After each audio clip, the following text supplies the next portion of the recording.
Chronicles of Narnia, The Silver Chair, Chapter 6.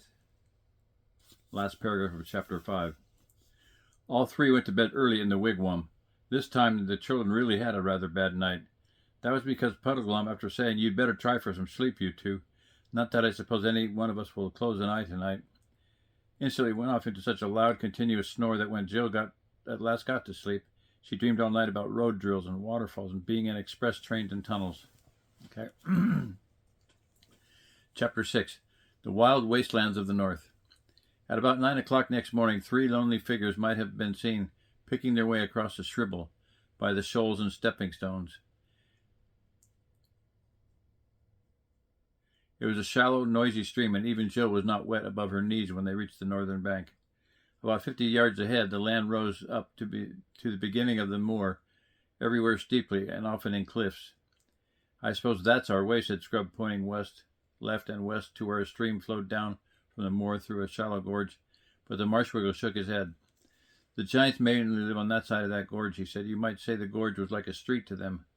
We'll do better straight ahead, even though it's a bit steep." They found a place where they could scramble up, and in about 10 minutes they stood panting at the top. They cast a longing look back at the valley land of Narnia, and then turned their faces to the north. The vast, lonely moor stretched on and up as far as they could see. On their left was rockier ground. Jill thought that must be the edge of the Giant's Gorge and did not much care about looking in that direction. They set out. It was good springy ground for walking, and a day of pale winter sunlight. As they got deeper into the moor, the loneliness increased. One could hear peewits and see an occasional hawk. When they halted in the middle of the morning for a rest and a drink in a little hollow by the stream, Jill was beginning to feel that she might rather enjoy adventures after all, and said so. "We haven't had any yet," said the Marshwiggle. Walks after the first halt, like school mornings after break or railway journeys after changing trains, never go on as they had before. When they set out again, Jill noticed that the rocky edge of the gorge had drawn nearer, and the rocks were less flat, more upright than they had been. In fact, they were like little towers of rock, and what funny shapes they were. "I do believe," thought Jill, that all the stories about giants might have come from those funny rocks. If you were coming along here when it was half dark, you could easily think those piles of rocks were giants. Look at that one now. You could almost imagine that the lump on top was a head. It would be rather too big for the body, but it would do well enough for an ugly giant. And all that bushy stuff, I suppose it's heather and bird's nest, really would do quite well for hair and beard. And the things sticking out on each side look kind of like ears. They'd be horribly big, but then I dare say giants would have big ears like elephants. And oh, her blood froze. The thing moved. It was a real giant. There was no mistaking it. She had seen it turn its head. She had caught a glimpse of the great, stupid, puff-cheeked face, and all the things were giants, not rocks. There were 40 or 50 of them, all in a row, obviously standing with their feet on the bottom of the gorge, and their elbows resting on the top of the gorge, just as men might stand leaning on a wall, lazy men on a fine morning after breakfast. "Keep straight on," whispered the Puddleglum, who had noticed them too. "Don't look at them, and whatever you do, don't run. They'd be after us in a moment." So they kept on, pretending not to have seen the giants. It was like walking past the gate of a house where there is a big, fierce dog, only far worse. There were dozens and dozens of these giants. They didn't look angry or kind or interested at all. There was no sign they had even seen the travelers. Then whiz, whiz, whiz, some heavy object came hurtling through the air. With a crash, a big boulder fell about 20 paces ahead of them, and then thud, another fell 20 paces behind them. "Are they aiming at us?" asked Scrub. "No," said Puddleglum. "We'd be a good deal safer if they were. They're trying to hit that cairn over there, to the right. They won't hit it, you know. It's safe enough. They're such very bad shots. They play cockshies in most fine mornings. But the only game they're clever enough to understand." It was a horrible time. There seemed to be no end of the line of giants. They never ceased hurling stones, some of which fell extremely close. Quite apart from the real danger, the very sight and sound of their faces and voices were enough to scare anyone. Jill tried not to look at them. After about 25 minutes, the giants apparently had a quarrel. This put an end to the cockshies, but it was not pleasant to be within a mile of quarreling giants. They stormed and jeered at one another in a long, meaningless words of about 20 syllables each. They foamed and gibbered and jumped in their rage, and each jump shook the earth like a bomb. They lammed each other in the head with great, clumsy stone hammers, but their skulls were so hard that the hammers bounced off again. and then the monster who had given the blow would drop the hammer and howl with pain because it had stung his fingers. But he was so stupid that he would do exactly the same thing a minute later. This was a good thing in the long run, for by the end of an hour all the giants were so hurt that they sat down and began to cry. When they sat down, their heads were now below the edge of the gorge, so that you didn't see them anymore.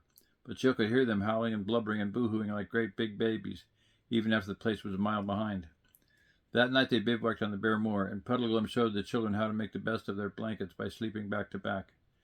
The backs keep each other warm, and you can then have both blankets on top. But it was chilly even so, and the ground was hard and lumpy. The Marshwiggle told them they would feel more comfortable if only they thought about how very much colder it would be later on and further north, but this didn't cheer them up at all. They traveled across Entonsmoor for many days, saving the bacon and living mostly on the moorfowl as they were not, of course, talking birds, which Eustace and the Marshwiggle shot. Jill rather envied Eustace for being able to shoot. He had learned it on his voyage with King Caspian. As there were countless streams on the moor, they were never short of water. Jill thought that when in books people lived on what they shoot, it never tells you what a long, smelly, messy, greasy job it is plucking and cleaning dead birds, and how cold it makes your fingers. But the great thing was that they met hardly any giants. One giant saw them, but he only roared with laughter and stumped away about his own business. About the 10th day they reached a place where the country changed. They came to the northern edge of the moor and looked down a long, steep slope into a different and grimmer land. At the bottom of the slope were cliffs. Beyond these a country of high mountains, dark precipices, stony valleys, ravines so deep and narrow that one could not see far into them, and rivers that poured out of echoing gorges to plunge chillingly into black depths. Needless to say, it was Puddleglum who pointed out a sprinkling of snow on the more distant slopes. But there'll be more on the north side of them, I shouldn't wonder, he added. It took them some time to reach the foot of the slope, and when it did, they looked down from the top of the cliffs at a river running below them from east to west. It was walled in by precipices on the far side as well as on their own, and it was green and sunless, full of rapids and waterfalls. They roared but shook the earth even where they stood. The bright side of it is, said Puddleglum, that if we break our necks getting down the cliff, then we're safe from being drowned in that river. What about that? Said Scrub suddenly, pointing upstream to their left. They all looked and saw the last thing they were expecting, a bridge. And what a bridge, too. It was a huge single arch that spanned the gorge from cliff top to cliff top.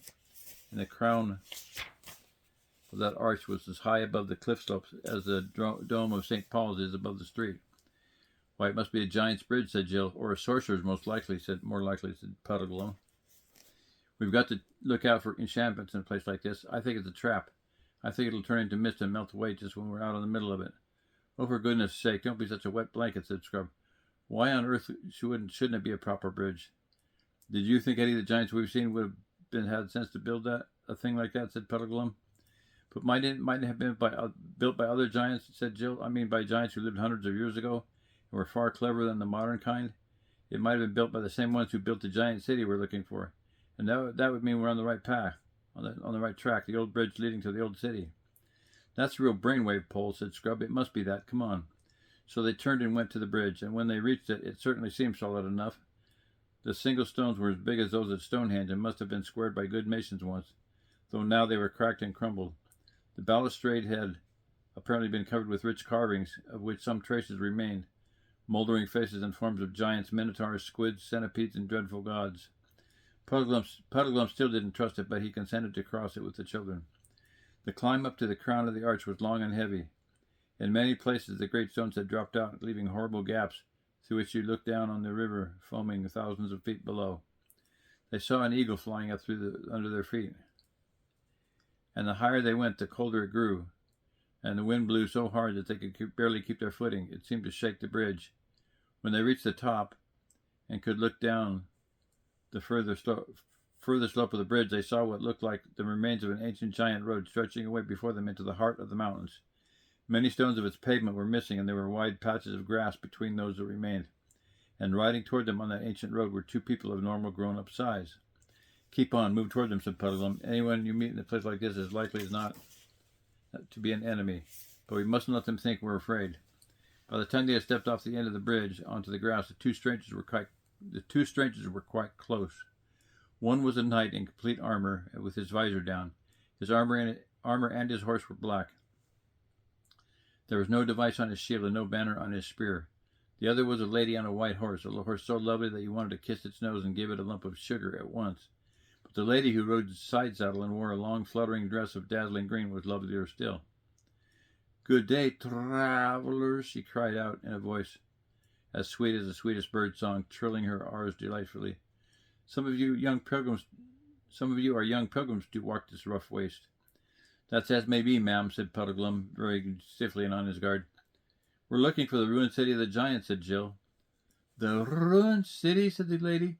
"That is a strange place to be seeking. What will you do if you find it?" "We've got to," began Jill, but Puddleglum interrupted. "Begging your pardon, ma'am, but we don't know you or your friend. A silent chap, isn't he? And you don't know us. And we'd just soon not to talk to strangers about our business, if you don't mind. Shall we have a little rain soon, do you think?" The lady laughed, the richest, most musical laugh you can imagine. "Well, children," she said, "you have a wise, solemn old guide with you. I think none the worse of him for keeping his own counsel, but I'll be free with mine. I have often heard of the name of the giantess city ruinous, but never met any who could tell me the way thither. This road leads to the burg and castle of Harfang, where dwell the gentle giants. They are as mild, civil, prudent, and courteous as those of Ettinsmore. Ettinsmore are foolish, fierce, and savage, given to all beastliness. And in Harfang you may or may not hear tidings of their city ruinous, but you certainly will find good lodgings and merry hosts. You would be wise to winter there, or at least to tarry certain days for your ease and refreshment. There you shall have steaming baths, soft beds, bright hearths, and the roast and the baked and the sweet and the strong will be on the table 4 times in a day." "I say," exclaimed Scrub, "that's something like. Think of sleeping in a bed again." "Yes, and having a hot bath," said Jill.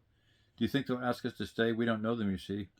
"Only tell them," answered the lady, "that she of the green kirtle salutes them by you, and has sent them 2 southern children for the autumn feast.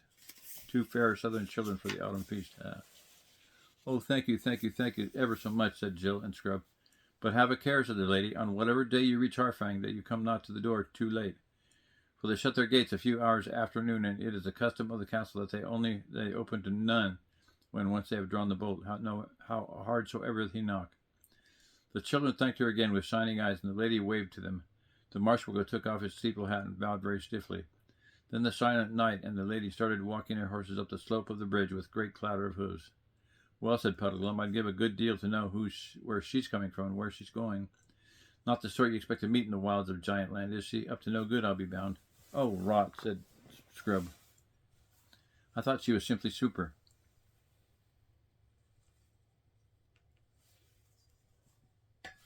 "And think of hot meals and warm rooms. I do hope Harfang isn't a long way off." "Same here," said Jill. "And hadn't she a scrumptious dress and the horse?" "All the same," said Puddleglum, "I wish we knew a bit more about her." "I was going to ask her all about herself," said Jill, "but how could I when you weren't to tell her anything about us?" "Yes," said Scrub, "and why are you so stiff and unpleasant? Didn't you like them?" "Them," said Wiggle. "Who's them? I only saw one." "Didn't you see the knight?" asked Jill. "I saw a suit of armor," said Puddleglum. Why didn't he speak?" "I expect he was shy," said Jill, "or perhaps he just wanted to look at her and listen to her lovely voice. I'm sure I would want to do that if I was him." "I was wondering," remarked Puddleglum, "what you'd really see if you lifted up the visor of that helmet and looked inside." "Hang it all," said Scrub. "Think of the shape of the armor. What could be inside except a man?" "How about a skeleton?" asked the Marsh Wiggle, with ghastly cheerfulness. "Or perhaps," he added an afterthought, "nothing at all. I mean, nothing you could see. Someone invisible." "Really, Puddleglum," said Jill with a shudder, "you do have the most horrible ideas. How do you think of them all?" "Oh, bother his ideas," said Scrub. "He's always expecting the worst, and he's always wrong. Let's think about the gentle giants and get on to Harfang as quickly as we can. I wish we knew how far it was." And now they nearly had the first of those quarrels which Puddleglum had foretold. Not that Jill and Scrub hadn't been sparring and snapping at each other a good deal before, but this was the first really serious disagreement. Puddleglum didn't want them to go to Harfang at all. He said that he didn't know what a giant's idea of being gentle might be, and that anyway Aslan's sign had said nothing about staying with giants, gentle or otherwise. The children, on the other hand, who were sick of wind and rain, and skinny fowl roasted over campfires, and hard, cold earth to sleep on, were absolutely dead set to visit the gentle giants. In the end, Puddleglum agreed to do so, but only on one condition. The others must give an absolute promise that unless he gave them leave, they would not tell the gentle giants that they came from Narnia, or that they were looking for Prince Rilian.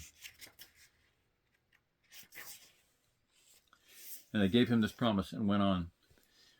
After that talk with the lady, things got worse in two different ways. In the first place, the country got much harder.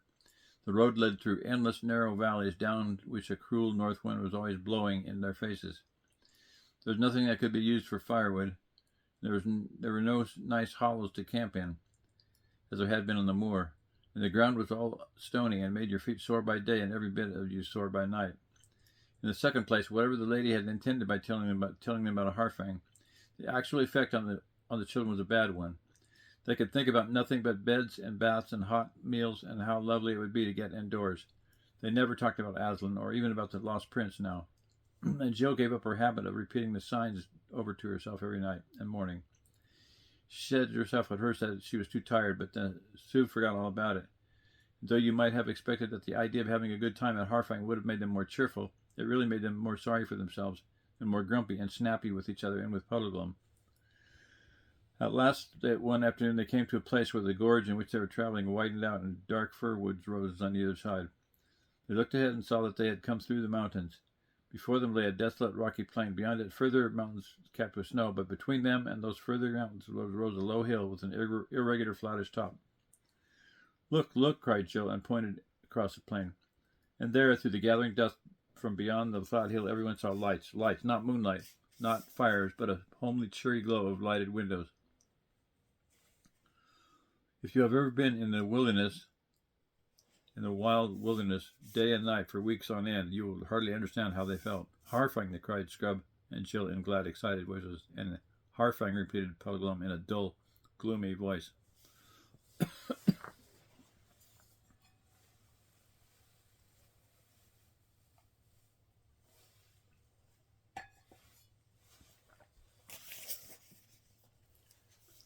"Harfang!" repeated Puddleglum in a dull, gloomy voice, but he added, "Hello, what wild geese?" and he had the bow off his shoulder in a second. He brought down a good fat goose. It was far too late to think of reaching Harfang that day, but they had a hot meal and a fire, and started the night warmer than they had in over a week. After the fire had gone out, the night grew bitterly cold, and they woke up next morning. Their blankets were stiff with frost. "Never mind," said Jill, snapping her feet. "Hot bath tonight." There you go.